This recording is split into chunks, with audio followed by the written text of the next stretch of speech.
now have new details emerging tonight about the murders of that beloved Hollywood couple, Rob and Michelle Reiner, and of course, what the final minutes of their life might have been like.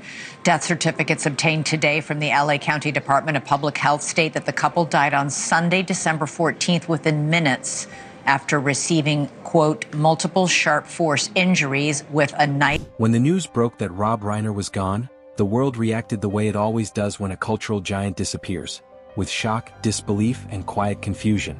This was a man whose work shaped generations, and whose voice carried weight far beyond Hollywood. But now, his life is tragically ended by none other than his son, Nick Reiner.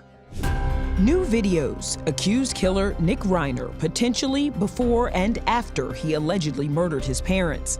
Sunday, 12:17 a.m., that's the 32-year-old calmly walking past a gas station.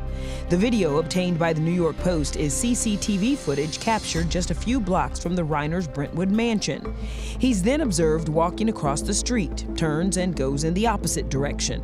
TMZ with more video which helps establish a timeline of Nick's actions, as it's believed the Reiners were killed in these early morning hours. Then, 4:06 a.m., Nick appears to be walking toward the Pierside Santa Monica Hotel, where he checked in. As authorities begin sorting through what he left behind, attention has turned to a place few people ever talked about: Rob Reiner's garage. And what's found there promises to change the conversation entirely. That person is allegedly the couple's troubled adult son, Nick. The 32-year-old is charged with 2 counts of first-degree murder. He's looking at life in prison without parole or even the death penalty if he's convicted. The tragic downfall of Nick Reiner reads like a cautionary tale for other parents dealing with children's struggle. A documentary for Fox Network on Nick Reiner's case. And got to tell you, this schizophrenia diagnosis, by the way, he didn't just develop schizophrenia. He has had schizophrenia for years, we're told. And the diagnosis of that is going to be so important in this case. And part of it has to do with the way the mental health system works. So somebody who has schizophrenia often self-medicates, and Nick clearly did that, from heroin. In the early hours after his death, everything moved carefully. There was no chaos, no rush to spectacle, just procedure. Officials arrived to document the scene and account for Rob Reiner's personal effects. The same process followed for any high-profile figure. But as they began cataloging items stored away from the public eye, it became clear that this was not just a storage space. It was a record of a life lived with intention. The world collectively knows Rob Reiner. We don't know as much about Michelle Singer Reiner. She was just a really kind person. I'll tell you funny things, like Rob, he didn't really know how to do much around the house, so Michelle would even change the light bulbs. It was just, they were inseparable. They spent most of their time with their children. Everything they did was first them, and then obviously. The garage to the Nick compound was not filled with luxury or excess. Instead, it told a quieter story. Boxes stacked with handwritten notes, old scripts marked with edits, faded posters from political campaigns most people had forgotten. The kind of things no one sees unless they are looking closely. Nick's troubles were widely known. He'd been in and out of rehab at least 18 times, starting when he was just 15 years old. Add to that new reports that he had been diagnosed with schizophrenia and had his medication changed recently. And it's clear the situation in the Reiner's Brentwood home was complex and potentially combustible. Rob and Michelle were open about their tireless efforts to help their son. The 2015 movie that Nick wrote and his father directed, called Being. Rob Reiner was never just a filmmaker. Long before the world knew him as the director behind Stand By Me or The Princess Bride, he was a storyteller who believed stories could change how people think. That belief showed up everywhere, even here. Times interview, Rob said, quote, "When Nick would tell us rehab wasn't working for him, we wouldn't listen. And because the people had diplomas on their wall, we listened to them when we should have been listening to our son." That regret that made it even into that movie, Being Charlie, as Rob told comedian Paul Mercurio in a podcast interview about the film. We even reflected in the film when the father says, I listen to anybody with a desk and a diploma, because you're frightened, you don't know what to do, You don't know what to do. Your main responsibility as a parent is to keep your child safe. You're scared, so you latch on to, experts. And what I learned is that I know my son better, my wife knows my son better than experts do, and that he is smart, and and I have to listen to him. Seems he never really knew the son. Investigators reportedly found early drafts of screenplays, some never produced, filled with margin notes about character motivation, fairness, and responsibility. This wasn't about awards. It was about meaning. Rob Reiner had spent decades refining ideas long after the cameras stopped rolling. Pain to various stimulants, all sorts of things. What happens is that somebody gets diagnosed with schizophrenia, but they self-medicate and they become a drug addict. And then in these rehab facilities, and he went to 18 of them, what they end up doing is they end up treating the addiction to the drugs and not dealing with, ignoring, or not even understanding the underlying schizophrenia, the underlying mental illness. So the person gets clean, goes out, There were reminders of his early rise, references to All in the Family, where he first became a household name as Meathead. That role didn't just launch his career, it shaped his worldview. Reiner learned early that comedy could carry weight, that humor could challenge power without shouting. So was it a mistake, a critical mistake, for the desperate parents to listen to the experts instead of their addicted son? And if well-resourced parents like Rob and Michelle Reiner were still struggling to find a way forward, what are other parents supposed to do? As officers continued documenting the space, they encountered stacks of political material, pamphlets, research notes, handwritten letters addressed to lawmakers and advocacy groups. Rob Reiner had never hidden his beliefs, but seeing how much of his private life was devoted to them surprised many. This wasn't a hobby, it was a mission. Disease untreated, and then they go back to their old habits to self-medicate. That's when it becomes this revolving door. And that's what happened to Nick Reiner. He was treated for addiction over and over and over. But the schizophrenia largely went untreated. And when it did get treated, what happens is that there's a whole community that is dealing with the way doctors treat mental illness like schizophrenia. Among the items were documents connected to Proposition 10 and early childhood education initiatives. Notes about funding, equity, and long-term impact. Rob Reiner believed that the future of society depended on how children were treated at the very beginning of life. He didn't just speak about it publicly, he worked on it privately, tirelessly. Nick's mental state? I just read a report that was saying that he had schizophrenia and that the medications made him dangerous. You don't jive with that. No, listen, when you change your meds, it typically takes 6 weeks for it even to start working. Okay?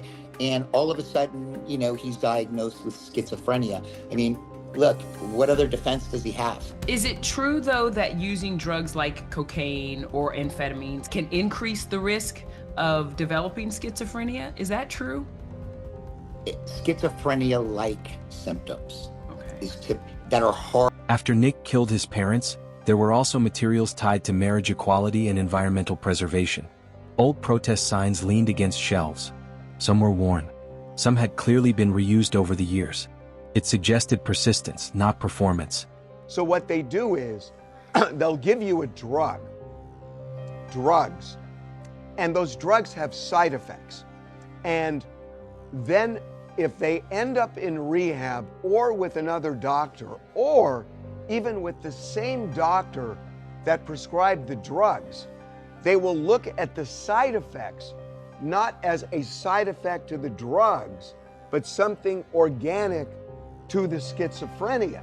So they're looking at a side effect saying this is connected to their problem with schizophrenia and not realizing it's really related. The garage also reflected his creative partnerships.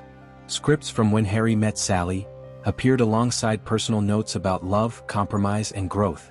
That film, often remembered as a romantic comedy, marked a turning point in Rob Reiner's life. It was during that project that he met Michelle Singer, the woman who would become his wife and creative partner for decades. Behind me, the Twin Towers Correctional Facility in downtown Los Angeles. That is where Nick Reiner is currently being held without bail for suspicion of murdering his parents. He is also reportedly under suicide watch. Now, we learned today that he is being represented by famed defense attorney Alan Jackson. He has previously repped celebs like Harvey Weinstein and Kevin Spacey, and most recently won an acquittal for accused Boston cop killer Karen Reed. Now, Nick was scheduled to appear in court this morning, but according to his attorney, he couldn't be transported yet because he hasn't been medically cleared. Hopefully he'll be cleared tomorrow and we can get him here. Friends often said Rob Reiner changed after that. The cynicism softened. The stories became warmer. And the ending of When Harry Met Sally famously changed because Rob himself began to believe in lasting love again. And it becomes this snowball that gets bigger and bigger and bigger, and they end up not getting the treatment they need to right themselves, to stabilize themselves. So all of this becomes such a problem, and then on top of everything else, you know, I interviewed a psychiatrist who said that there are 400 rehab centers in Los Angeles.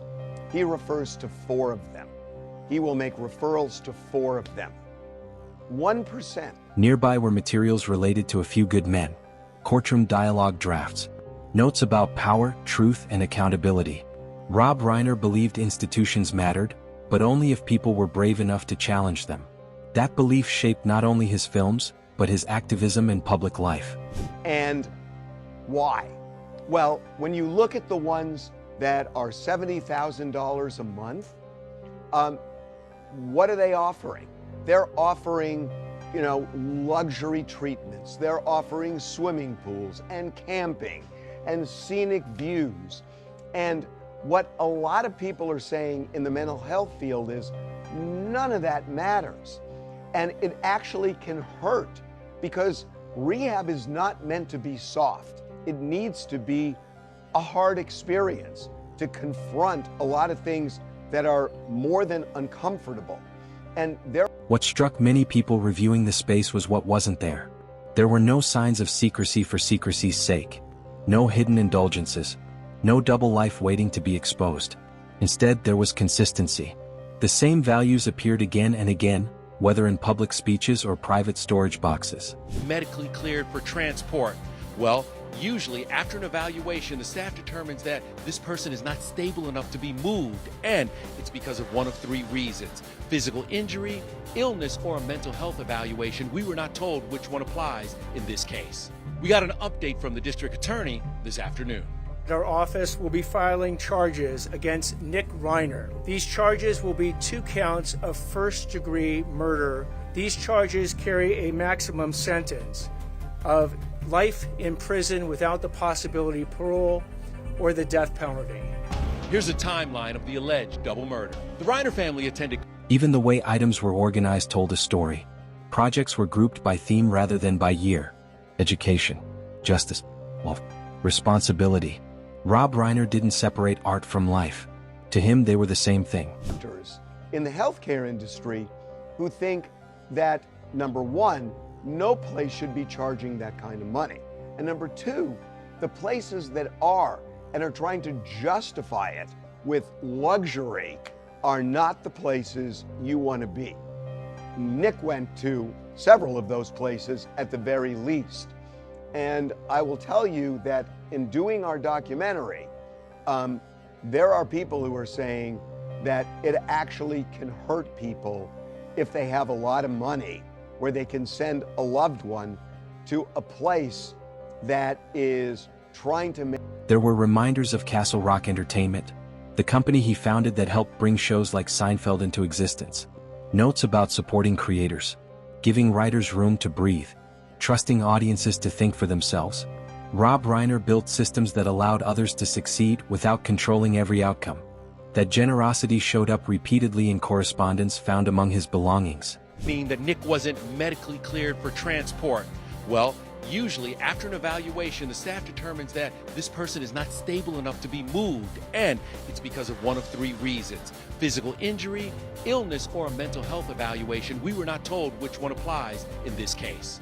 We got an update from the district attorney this afternoon.